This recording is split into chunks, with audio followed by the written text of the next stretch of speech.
बाहेर खाटावर विशालची आई झोपायची. जागा तशी खूप लहान होती. जेवण करून विशाल आईजवळ खाली झोपला आणि त्याच्यात थोडं बाजूला गंगा झोपली. तिला खरं तर विशालला मिठी मारून झोपावं असं वाटत होतं, पण आजच लग्न झालंय, मग ते पूजा बिजा असणार, मग त्याच्याजवळ झोपता येईल असा विचार करत गंगा झोपी गेली. विशाल मात्र वर आड्याकडे बघत बराच वेळ जागा होता. सकाळी गंगा उठली तर विशालने बाहेर चूल होती ती पेटवून आंघोळीचे पाणी तापत ठेवले होते. गंगाने बिछाना आवरला. विशाल बोलला, तू आंघोळ करून घे, मग आपण गावच्या देवीला जाऊन येऊ. बर म्हणत गंगा घराबाहेर असणाऱ्या मोरीकडे आंघोळीसाठी गेली होती. विशालने आईला खायला देऊन गंगाला घेऊन देवीच्या दर्शनाला निघाला. विशाल खूप कमी बोलत होता तर गंगाच जास्त बडबड करत होती. जाणून बुजून त्याला स्पर्श करत होती, हात धरून चालत होती, पण विशाल तिचा हात बाजूला करत होता. गंगाला समजेना की विशाल असा का वागत आहे. घरात आई असते, पण इथे बाहेर याला माझ्याजवळ यायला किंवा नुसता स्पर्श करायला काय अडचण आहे. दुसऱ्या दिवशी घरगुती पद्धतीने सत्यनारायणची पूजा झाली. गंगाला विशालची ओढ लागली होती. कधी एकदा रात्र होते आणि विशालच्या कुशीत जाते असं तिला झाले होते. रात्र झाली. विशालने स्वयंपाकघरात दोघांचा बिछाना टाकला. गंगा नुसत्या कल्पनेनेच मोहरून गेली होती. विशालने स्वयंपाकघराला जो आडोसा म्हणून पडदा होता तो बाजूला केला. गंगा म्हणाली, अहो, पडदा का सरकवला? आई खाटेवर आहेत तर आपण कसं इथं झोपणार? आईची तब्येत ठीक नसते, तिच्याकडं लक्ष असायला पाहिजे, म्हणून पडदा नको. असं बोलून विशाल अंथरुणावर पडला. त्याची आई झोपली होती, पण खोकला सतत तिला येत असे. गंगाही विशालच्या बाजूला झोपली. तिने त्याच्या अंगावर हात टाकला. विशाल काहीच हालचाल करेना, म्हणून गंगा जरा वर उठून अंधारात विशालच्या ओठांवर आपले ओठ ठेवू लागले. तसा विशालने तिला बाजूला केले. नको, आई उठल असं बोलून तो गंगाकडे पाठ करून झोपला. गंगाला काही समजत नव्हते. असा कसा हा इकडून तिकडे करत केव्हा तरी रात्री गंगा झोपी गेली. सकाळी लवकरच विशाल भाकरी भाजी घेऊन कामावर जायचा. गंगा संध्याकाळी त्याच्या वाटेकडे डोळे लावून बसायची. विशाल आला की मोजकेच बोलत असायचे. असेच 2-3 महिने झाले. अजूनही विशालने गंगाला जवळ घेतले नव्हते. गंगाच्या सगळ्या स्वप्नांवर पाणी फिरले होते. रोज रात्री विशाल आईचं कारण देत असायचा. विशाल कामावरून घरी आला. रात्री जेवताना आईला म्हणाला, आई, इथलं काम आता संपलं आहे, मला शहरात काम बघायला जावे लागणार. जा की मग, आम्ही राहू दोघी. काय ग गंगा? आई गंगाकडे बघत म्हणाली. गंगाला हा धक्काच होता. नवीन लग्न झालेला नवरा बायकोला सोडून दुसरीकडे कामाला जातो. काय चाललंय याचं? तिला काहीच समजत नव्हते. सकाळी विशाल स्वतःच आवरून बाहेर पडला. गंगाला म्हणाला, आईकडं लक्ष दे, मी अधूनमधून येत जाईन. विशाल शहरात निघून गेला. याचं मनाविरुद्ध माझ्याबरोबर लग्न झाले का? कसे काय हा बायकोपासून लांब राहू शकतो? असा विचार गंगा करत होते. काय याचं दुसऱ्या बाईवर प्रेम आहे? कोण बाई असेल का याच्या आयुष्यात? गंगा असा विचार करू लागली. 15 दिवसांनी विशाल घरी आला. त्याला शहरात काम मिळाले होते. गंगाने जबरदस्तीने विशालला गावात फिरायला आणले होते. तिला त्याच्यासोबत बोलायचे होते, जे घरात बोलता आले नसते. मंदिराच्या बाहेर झाडाखाली ते दोघे बसले होते. अहो, मला सांगा, तुम्ही काय म्हणत नसताना माझ्याशी लग्न केलं काय? का कोण दुसरी बाई आहे? गंगाने विचारले. विशालला काय बोलावे समजेना. आज ना उद्या ही वेळ येणार आहे. त्याला माहीत होतं नाही कोण पण दुसरी बाई नाही. मग माझ्याजवळ का येत नाहीस? गंगा, तुला हे आधीच सांगायला पाहिजे होतं, पण आई पुढं गप्प बसलो. विशाल बोलला, काय बोलायचं होतं नीट सांगा, गंगा म्हणाली. मग विशाल तिला सांगू लागला आणि ते ऐकून गंगा शॉक लागला. सारखी एका जागी बसून राहिली. डोळ्याला पाणी, तिच्या धार लागली. काय सांगता हे खरं आहे? गंगाने विचारले. होय, मी तुला ते सुख नाही देऊ शकत कारण मी जोगते आहे, विशाल खाली मान घालून म्हणाला. मग मला का फसवलं? का लग्न केलं माझ्याबरोबर? गंगा, तुला फसवायचं नव्हतं ग, पण आई बोलली की माझं लग्न नाही झालं तर लोकांना काय बाई संशय येईल म्हणून लग्न कर म्हणाली.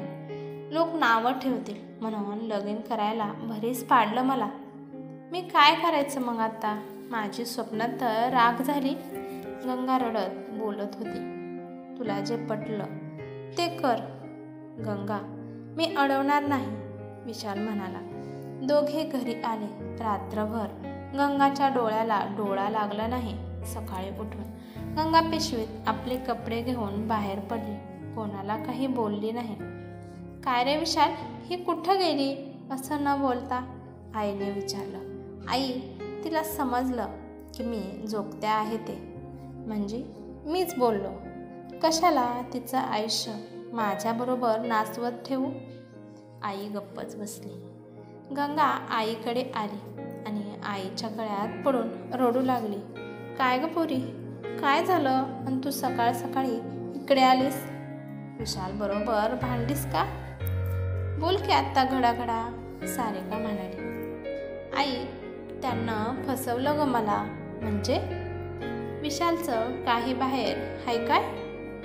नाही, पर तो माणूसच नाही, गंगा बोलली. म्हणजे? मला समजल असं सांग. आई, तो विशाल जोगते आहे. तो मला कसलं बी सुख नाही देऊ शकत, गंगा रडत रडत बोलली. सारिकाने तोंडावर हात धरला. खरं सांगतीस का तू हे? होय, त्यानं स्वतः मला सांगितलं.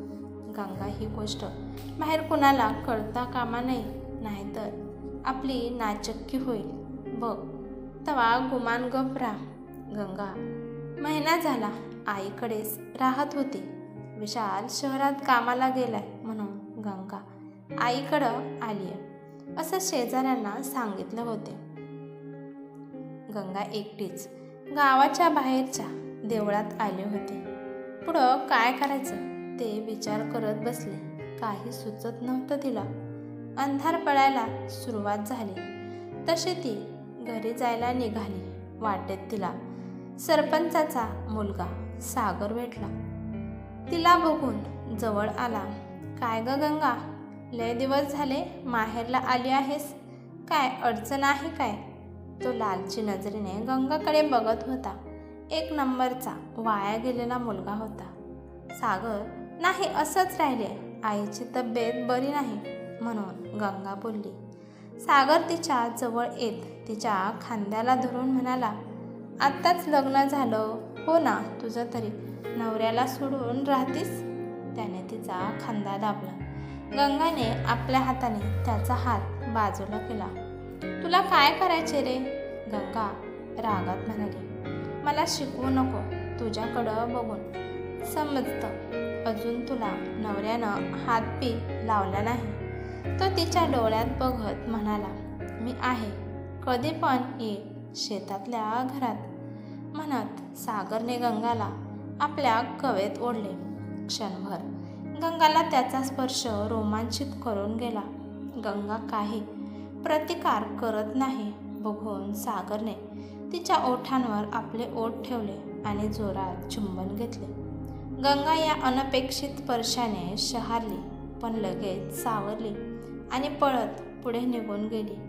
घरी आली, जेवण करून अंथरुणावर पडले. सागरसोबत घडलेला प्रकार तिला अस्वस्थ करत होता.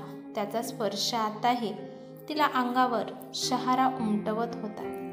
याच स्पर्शाची सुखाची स्वप्न तिने बघितली होती आणि ते नैसर्गिकच तर होतं. विशालवर तिचा जीव होता. त्याच्या आठवणीने डोळे भरून आले. दुसऱ्या दिवशी सारिका बाजारात गेली होती. गंगा ही एकटीच घरी होती. दुपारी सगळं सुनसान होतं. दारावर टकटक असा झालेली. तसे गंगाने दार उघडले तर दारात सागर उभा होता. इथून चालता होतो. ऊन जास्त आहे, बघ थोडंसं पाणी दे प्यायला, सागर म्हणाला.